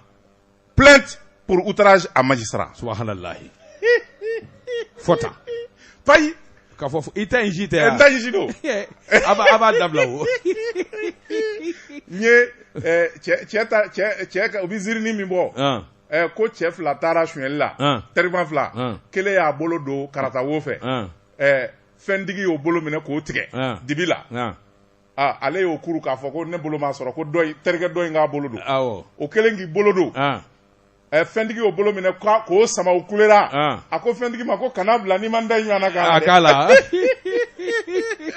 Opma Chiko ani Malika fima ukadu tu efiu manda nyana kula mais Joan Zedou c'est-à-dire que même mi vie bien bara bien ko bena wati ana wati abe bara minga ka keta c'est un travail noble bara nyuma ba sabula ka wuli ka jo bolo da en temps réel fem min baraka ka lasi tout de suite ka lasi vidéo manudo mais aka bara in la gauchili fem min nani fanen banen c'est du cadre fanen banen o bana sa de malien de noko ni bi bara yere ke c'est à dire que preuve bi bolo ka bo ka jira ni ngera ni yeni vo ni bita nani be mi wa bana de là tu deviens beaucoup plus crédible. Le procureur de la commune 4 mon ami Idrissa Touré minye jaba sura datugo o kele de datugo de minye aba dabla o idoko ke de nam kasogi nam sabani gala ko ako fem minye commune nani na procureur atwa de Idrissa Touré na yija afo Idrissa Asbatari kore mami ndiso galoma nam sɛbɛnnikɛla ko a ko n'i y'a ta k'a lajɛ Idirisa Ture ale de ye wulikajɔ kɛ fɛn min ye Jaba Sora ye k'a ka kumakan dɔw sɔrɔ a bi fanɛni banɛni dajugu nɛni kɛ min na a ye ci bila Jaba Sora ma sɛbɛnnikɛla ko o labanna min na o dɔnnen bɛ ni muso ɲumanba muso dawulama diɲɛ bɛɛ bi girin muso min kan coyi a taara bila boli ni ka kasobo datugu a da la karaw sɛbɛnnikɛla ko maa min ye Jaba Sora kanu a somɔgɔw a masurunabaw a kanubaw u y'u fa fɔ k'u ba fɔ fɛn min ye procureur ye a ko sariya min fɔ ne bi t'o de kɔ sɛbɛnnikɛla ko Jaba Sora datugulen o ma bɛn vidéo mani tɔ minnu ma dɔw dalen bɛ Faransi jamana kan olu kɔni kɔnɔ u bɛ se ka fanɛni banɛni kɛ Faransi foyi ti bɔ a la sɛbɛnnikɛla ko nka u ti Mali sariya dɔn Samu ni Silima dɔgɔkun furanjɛ in na u kɛlen filɛ fɛn min ye communicisi tribunal ye ka taa plainte kɛ tribunal bolofara min bɛ n'u k'a ma pôle judiciaire spécialisé a ko n'i y'o mɛn ale de bɛ se ka wulikajɔ kɛ maa min bɛ jamana wɛrɛ kan n'a ye kojugu kɛ Mali la n'a kɔlɔlɔ bɛ se Mali ma ale de bɛ se ka ɲini fɛn min ye Faransi kiiriso fɛ u k'u i minɛ ka na n'i ye Mali la a bɛ fɔ o ma ko k'i extrader u y'o kɛ de ya o plainte de donna la hawla wala quwwata illa billah u ka yafa deli yafa sharatu tɛ tulonkɛ koyi fes fo n da ɲɔgɔnna a kɛra hajidi ye ne ba taara yafa de deli moi j'ai envoyé 4 lettres de pardon u y'a bɛɛ kalan k'a fɔ k'an yafari ma nka i ɲɛnɛmangololaw u bɛ taa k'i rɔ gorow k'i minɛ ka taa n'i ye ni basa ni kuma tigɛ a tɛ dingɛ da yɔrɔ dɔn a dɔw bi ten de koyi ne kɛ arata mɛ fɔta ne bɛ fɛn fɛn sɛbɛn dogo don n'i nana kabini bi don arajo la yan'a ka émission daminɛ n b'i wele kɛrɛfɛ n tɔgɔ sabali dɔɔni Facebook jamana in maɲi sabali dɔɔni i bɛ t'u yɛrɛ la koyi wa ni i ye ko sɔrɔ don o don i ti maa si sɔrɔ min b'i dɛmɛ n ye nin f'i ye k'a f'i ye i ko ayi e kalannen donnen i bɛ min dɔn a tɛ nin ye sa wa a ma t'i da wa i bɛ sɛbɛnnikɛla ko a ko fɛn min ye nin kamalennin fila ye a ko Seku Nimaga u b'ale wele ko Siko Facebook kɔni ka maa min n'a bi général Fugula kunda dɔ don a kun na fanɛni banɛni kuma gɛlɛn fɔ burujali a ɲɔgɔn ko t'o la dɔ wɛrɛ bɛ yen ko Dikɛli Ba u b'a fɔ ale de ma ko Malikafima Dikɛli Ba a fɛnɛ da ka jugu o ye dajuguya da ye a ko kuma gɛlɛn fɔ b'u la u bɛ kuma dɔw fɔ f'i yɛrɛ kumasi bi jɛ sɛbɛnnikɛla ko waati min ni commune 4 na procureur fɛn min ye procureur Idirisa Ture tɔndɔn Idirisa Ture waati min n'a ye mandat da Jaba Sora kan o ma bɛn ni maa fila de ma koyi o tuma burujali tɛ burujali ye nɛni tɛ nɛni ye u y'o da a ko plainte min ni Samu ni Silima y'a kɛ u kumana u ko vidéo ninnu kɔnɔna na ni cɛ fila bɛ kuma min fɔ u b'a fɔ procureur ma ko tan ani tan ça c'est trop franchement ça c'est pas non c'est écrit noir sur blanc mais je suis prudent indépendant kana fɔ dɛ kana fɔ dɛ i da nɔ na naam maa t'a fɔ den ma k'i bolo bɔ tasuma na k'a bi k'i a ka kalaw merci ayi kana fɔ ko n kana fɔ ça t'apprendra je dirai rien naam sɛbɛnnikɛla ko u y'o min fɔ Samu y'o bɛɛ lajɛlen kɛ u ka plainte kɔnɔ ka laban u ka vidéo k'a bɛɛ ta k'a kɛ tile kan ka taa di kiiritigɛlaw ma sɛbɛnnikɛla ko an bɛ don minɛ ko bi fɛn min ye ni maa fila ye Samu ni Silima u y'a jira k'a fɔ nin kuma min fɔra jamana sariyaw kɛlen bɛ ka nin gɔn o tuma u ye maa min bagabagalen n'o ye procureur Idirisa Ture ye commune 4 na u t'a se fila sabula procureur bagabagali k'a fɔ an b'i ka du yɔrɔ dɔn an b'i gundo dɔn an b'i denw bi kalan kɛ nin yɔrɔ in na an bɛ nin dɔn nin bɛɛ lajɛlen ye jalakiden ye min man ka kɛ sariyatigi la fɛn min ye Samu ni Silima ye u ko ka sariyatigiw lagosi k'u bagabaga k'u lasɔrɔ u ka baara la k'u ti diɲɛ n'a ye fɛn min ye procureur Idirisa Ture ye f'a ka tɛmɛ ni baara ye maa o maa ye nɛni kɛ Facebook kan a k'o minɛ o dɔrɔn dɛ fɛn min ye procureur Idirisa Ture ye hali rappeur minnu bɛ yen minnu bi kɛlɛ kɛ a ko a ye tɛgɛ da nin bɛɛ lajɛlen kan fɛn min ye kamalen dɔ bɛ Gasibi wa Gasibi de a m'o minɛ wa ne t'a rappeur ninnu dɔn dɔ fana bɛ yen ko Ajiwan a y'o fana minɛ ka t'o k'a kɔrɔ waati laban in na cɛkɔrɔba dɔ bɛ Facebook fana kan u k'a ma ko Mohamed Keita bɛɛ k'a ma Pekɛ yɛrɛ ɲɔgɔn na nɛni jugukɛla tɛ k'a ye Pekɛ minɛ kunna sini ko ka t'o fana bila kasobonba la la hawla e tɛ Pekɛ in dɔ de ayi ne bɛ Facebook dɔn Pekɛ dasiba in sa f'a dasi b'a la ta a dayanba cɛ ka jugu na je te jure que je connais pas mais tu n'es pas à la page hein non page ko tɛ n ka ko de ka ca o ma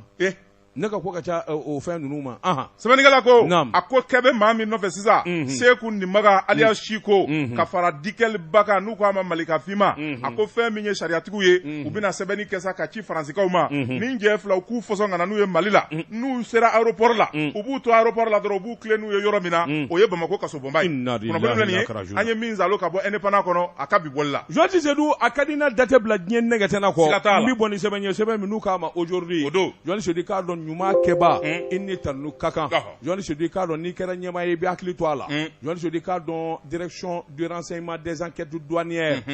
Joël Sedou k'a dɔn ni baara ani wulikajɔ tɛ fila ye nin dankɔrɔba ninnu bɛ cɛsiri la Joël Sedou k'a dɔn ayiwa min ye minɛni dama tɛ dɛ mugu ni kisɛ ka mɔɔw kisi i k'a dɔn douaniers bɛ nin baara bɛɛ kɛ sɛbɛnnikɛla ko tile fila in na attaquement min n'a kɛra poste de contrôle la Buguni Zanjabugu douanier kɛ cɛ fila bɛ yen Joël Sedou k'a dɔn u ye marifa ta ka sɔrɔsiw dɛmɛ giri cɛya ani wulikajɔ yɛrɛ kɔnɔ Mami Dukara ale min ye douaniers ka ɲɛmaa ye a ko a tɛ se ka sigi ten Joël Sedou k'a dɔn a ye lettre ta ni k'a kɛ ka ɲɛsin u ma ni k'u fo k'u waleɲumandɔn u ye wulikajɔ ni cɛsiri min kɛ jamana kanu don jamana baara kɛli don sabula douanier kɛ i ka kan ka sɔn nin bɛɛ lajɛlen ma n'i ma ɲɛ i kɛra douanier ye kɛrɛfɛ mairie i b'o kɛlɛ ni Bamanji ye wulikajɔ kɛ marifa sɔrɔsikɛ bi baara o baara kɛ douanier kɛ kan k'o kɛ Joël Sedou a ko i k'a dɔn a bɔ fɛn o fɛn n'i y'a ɲɛnen ye maa minnu dalen bɛ ka bila a ɲɛmaaya la olu ka baara don min ye inspecteur général Mami Dukara Joël Sedou k'a dɔn a ye wulikajɔ kɛ min ye awa renseignement des enquêtes douanières a ɲɛmaaba o de ye Amadou Sanɔgɔ ye Amadou Sanɔgɔ n'a jɛɲɔgɔnw a n'a ka cɛdenw u ni foli ka kan sabula u ka wulikajɔ ni cɛsiri min baara ka kɛ kɔsa in na jamana kɔnɔ Joël Sedou k'a dɔn u ni foli ka kan u ni tanu ka kan sabula kɔsa in na bingani wale dɔ taara kɛ Zanjabugu Buguni donda la 3h du matin a taara bɛn ni douanier kɛ awa cɛ fila ye min ye awa Burahima Traoré ani Malal Jabate u maa saba yɛrɛ don ani Nama Yakuba Keita nin contrôle de douanier ninnu Joël Sedou k'a dɔn sina ka sɔrɔsi fini don ka fara sɔrɔsiw kan maa minnu bɛ poste in na k'a lakana Joël Sedou k'a dɔn u ye marifa ta sabula na faso kanu ani faso lakanani don o tuma n'a ni bi to a la ani ka to a la Joël Sedou k'a dɔn u ka muguti ni u ka wulikajɔ kɛra sababu ye i k'a dɔn ayiwa maa ninnu ka boli a ko i k'a dɔn maa min sera k'o kɛ o ni foli ka kan o ni tanu ka kan Joël Sedou k'a dɔn o ni dɛmɛ ka kan jamana kɔnɔ sɛbɛnnikɛla ko maa min y'u ka ɲɛmaa ye o ye Amadou ye Amadou Sanɔgɔ Joël Sedou k'a dɔn a ti kuma maa t'ale yɛrɛ dɔn nka a bi cɛsiri ni wulikajɔ min na Mami Dukara da sera a ma a ko kɔsɛn na u ye wulikajɔ min kɛ drogue minɛni Joël Sedou k'a dɔn ka taa se kɛrɛfɛ mairie o minɛni ma hali ka da tɔni 3 i k'a dɔn drogue min minɛna n'i k'i b'a feere miliyari 5 a b'o sɔrɔ Joël Sedou k'a dɔn ayiwa Amadou Sanɔgɔ n'a jɛɲɔgɔnw u y'o wulikajɔ min kɛ u ni foli ka kan a y'a jira k'a fɔ min ye ayiwa patrouille min kɛra n'o ɲɛmaa kun ye Salifu Traoré n'olu de taara bɔ drogue in ka sɛbɛnni kɔrɔ Joël Sedou k'a dɔn ninnu bɛɛ lajɛlen ni foli ka kan sabula douaniers bi cɛsiri min na ni sanjikɔrɔ wɔsi ti dɔn Joël Sedou ale min ye douaniers ka ɲɛmaa ye n'o ye Mami Dukara ye ninnu bi wulikajɔ ni baara min na ale y'o dɔn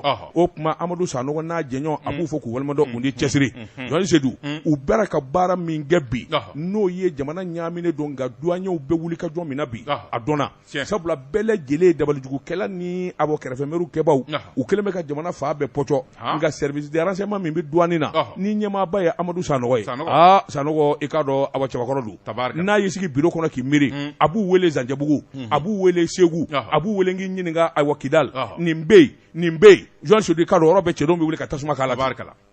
a n'a ka dangan Amadou Ala de bɔra ni muso in kun kɔrɔ Ala de bɔra a jigi kɔrɔ sabula n'a fɔra ko ni maa balikuyara ko dɔw cɛman y'i la a ko muso in da a bi o sɛmɛnjiya a ko muso in ale tun b'a fɛ ni ka message ci a ɲamakɛ ma a furulen don o tuma ale bolo filila ni ka taa o n'a photo cɛjugu koto ci a yɛrɛ denkɛ ma Allah an balola a wolodi Allah a malola dɛrɛ Alibura sɛbɛnnikɛla ko ni muso yi a ladamulen don sigida maaw bolo a kunkolo birilen don bɛɛ b'a bonya nka ja muso in a bi kakala de la koyi Seydou wala Seydou wala Seydou wala a fɔ a jogo man ɲi sa. A jogo man ɲi. A jogo man ɲi. Muso in jogo man ɲi. O tuma fɛn min ye muso cɛ ye. Kungo dɔ nana cun o da la. K'u ka soma dɔ banna u ka dugu la yen fɛ. Cɛ kɔni ye dugu ta Aminata. Suko ti suda. O tuma a ko muso ma ne bɛ taa ni tile 7 sarakaw ma bɔ ne tɛna a ye nasɔngɔ to muso bolo. A taatɔ ka argent de poche di muso ma ka taa. Cɛ kɔ don fɛn min ye muso ye a sina k'i dalen to ten f'a bɛ yɛlɛ musɛ a sina ka a yɛrɛ langolo photo k'o ta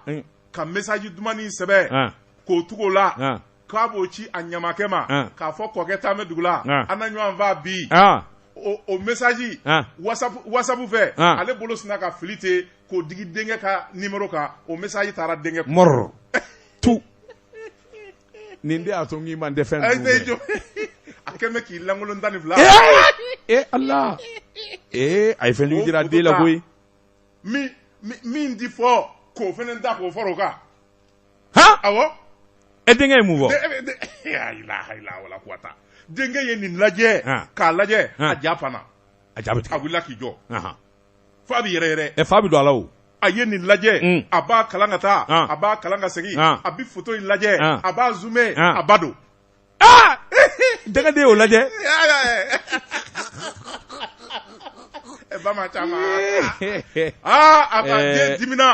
a bɔra a ka so kɔnɔ ka na ba ka da kɛ jɛmɛ ye gongongo jaa ba kun kɛn bɛ ka da sɔn a yɛrɛ da la a bɛ ka nin ɲamaya ko kɛ maa kana don a kan den nana da kɛ jɛmɛ ye mama da yɛlɛ ba ye da yɛlɛ den y'i kari ka don e ka nin ye mun ko ye de ba ko mun kɛra fini siri n b'a disi la den ko mama nin ye mun ye nin ye mun photo lasugu ye a ko den ma ko tuma ko mun kɛra den sina k'a ka telefɔni jɔ a la ten i bɛ nin ji ma mun na i bɛ nin ji ma ba ko villa de kunkolo da tun bɛ telefɔni kunkɔrɔ donna jukɔrɔ a ye photo ta a yɛrɛ ma kunkolo digidigira a kan a taara a yɛrɛ ma nin tɛ ne nɔ ye nka sɛbɛnni in kun telefɔni digidigira a yɛrɛ ma ba kɔni y'i da tulu la k'i da jaba la den ma sɔn a malola den ko mama papa bɛ min kɛ ye a ye mobili san ka d'i ma kusa in na a ye wari in d'i ma a ye nin ni nin k'i ye a ye nin kɛ ni nin k'i balimaw ye e bɛ laban tuguni ka tila ka nin kɛ papa la a kɔfɛ ala ka barika don den na nin y'a ka kuma ye mama ne bɛ nin fɔ papa ye han a m'a fɔ de ya a m'a fɔ fɔlɔ den kɔni diminen de don fa kɔni mana ka bɔ taamayɔrɔ la ba yala den ka nin fɔ fa ye walasa ba jogo ka falen wa a k'i da d'a kan a kana fɔ fiyewu a kana fɔ lebu min ye ba sɔrɔ maloya min ye ba sɔrɔ a n'a woloden cɛ fo ka diɲɛ wuli a bɛ bɔ a la ni hɔrɔn don dɛ ba yɔrɔ jugu photo bɛ den bolo han ayi nin bila sa n ko ni hɔrɔn don a t'a kɛ bilen Jeune Seydou ne bɛ n keleku n bɛ bɔ ni sɛbɛn ye sɛbɛn min n'u k'a ma lesɔr ɲɛta Jeune Seydou k'a dɔn ka ɲuman kɛ ka laban ka ɲinɛ Jeune Seydou k'a dɔn n'an bɛɛ kɛra ɲumankɛla ye jamana kɔnɔ i n'a fɔ Alhaji Hamiɲa Jeune Seydou k'a dɔn jamana ɲɛta ani jamana jidi bi sinsin association lutte contre la pauvreté et pour la protection de l'environnement a jɛkulu t'a de ko ALCPPE Jeune Seydou k'a dɔn a ka wuli ka jɔ ni cɛsiri min ye hadamaden dɛmɛni se tɛ minnu ye walima minnu d'a kalama nin du siɲɛ fɔlɔ ye Jeune Seydou k'a dɔn ka wuli ka jɔ boloda machine minnu n'a bɛ jabɛti lajɛ hadamaden joli la bana wɛrɛ minnu bɛ ka se k'o lajɛ Jeune Seydou k'a dɔn k'a f'i ye walima k'i dɛmɛ k'a furakɛ a k'i k'a dɔn ayiwa min ye wuli ka jɔ ye u ye nin ko in kɛ association in ɲɛmaaba min ye Musa Tarawele i k'a dɔn a yɛrɛ tun bɛ kɛnɛ kan ani maaba caman Jeune Seydou k'a dɔn nin ye kuma bɛɛ ye Musa Tarawele anw k'a ma ko Bill hali n'o y'a sɔrɔ Bill Gates le playboy Bill Gates le même Bill là wa kana jamana tɔgɔ ye Bill Bill kɔni tɛ Bill bɛ enveloppe di mɔgɔ ma mun enveloppe te grosse enveloppe ni Bill bɛ bɔ Amérique ne min y'a teri kepinin kelen parfɛnin kelen monduru mana fɔlɔ parfɛnin kelen ne ko Bill ko nin minɛ k'a di maa wɛrɛ ma a tɛ terikɛ tɛ yan Jeune Seydou nka min kɔni ye foroba ye hadamaden dɛmɛ a ɲɛ sini b'o ma Jeune Seydou k'a dɔn ayiwa min ye maa 770 ani kɔ ye sɔgɔmada kelen Bangɔni Salenbugu u y'olu de joli lajɛ ni jabɛti bɛ min na Jeune Seydou k'a dɔn ala barika la a yera k'a fɔ i k'a dɔn maa caman kɔni kun bɛ yen minnu ni jabɛti b'u la u bɛ yala n'a ye k'u t'a dɔn Jeune Seydou kuma minnu kan ka f'u ye u kan ka sira minnu dɛmɛw da hali n'a t'i la jɔn se i k'a dɔn i kan ka min ni min kɛ waso jabɛti ka n'i minɛ sɛbɛnnikɛla ko i k'a dɔn u y'o baara kɛ sabula dɔgɔtɔrɔ wɛrɛw n'o ye dunan dɔgɔtɔrɔw ye olu bɛɛ lajɛlen tun bɛ kɛnɛ kan u y'a jira k'a fɔ ko in labɛnni min ye association des jeunes diabétiques du Mali olu fana tun b'a la laboratoire Roche ka bɔ ayiwa Paris Abbot olu tun b'a la a nafolokasa bi dɛmɛni ani ka wuli ka jɔ boloda Yara Wal min ye docteur Ablaye Diko ninnu bɛɛ lajɛlen ye fɛn bɛɛ waasa hadamaden bɛ se ka furakɛ cogo min na sɛbɛnnikɛla ko a ko i k'a dɔn ayiwa min ye ni jɛkulu in ye min ye Musa Tarawele n'o ye Bili ye nin dun siɲɛ fɔlɔ ye koyi u ye nin ɲɔgɔnna baara caman kɛ jamana kɔnɔ wa u kelen bɛ ka yɔrɔ caman de bɛlɛ jabɛti sɛgɛsɛgɛli wa a bɛ kɛ fu ɲɔgɔn sudu i k'a dɔn ayiwa min bɛ se ka to hadamaden u bɛ kisi cogo min min ye Ponge ani Gabriel Touré u bɛ banabaatɔ ninnu bila ka taa ye k'a dɔn jabɛti fura ani min kan ka f'u ye waasa u ka kisi a ɲɔgɔnna ma min ye waati nataw ye min ye Bangoni Salenbugu ye jɔn se k'a dɔn u bɛna wuli ka jɔ boloda k'u ɲɛsin Kati ani Sabalibugu Sikɔrɔni jɔn se k'a dɔn ayiwa ni ONG u bɛna nin baaraw de kɛ min ye Bili ye a y'a jira k'a fɔ ale nisɔndiyalen don jamanaden bɛɛ Ala mana se ni k'i ye n'i sera ka nin n'a ɲɔgɔnna wɛrɛ kow kɛ a bɛ kɛ sababu ye i k'a dɔn fɛn caman bɛ yen u ka nɔgɔya jamana kɔnɔ nin kun ye sɛbɛn ye an ye min ka bɔ lesɔri kɔnɔ ɲɛta daba tumara bi an b'a bila yan jumanata eri sera an bɛ foli ta wa assalam Jɛka pub k'a ka feere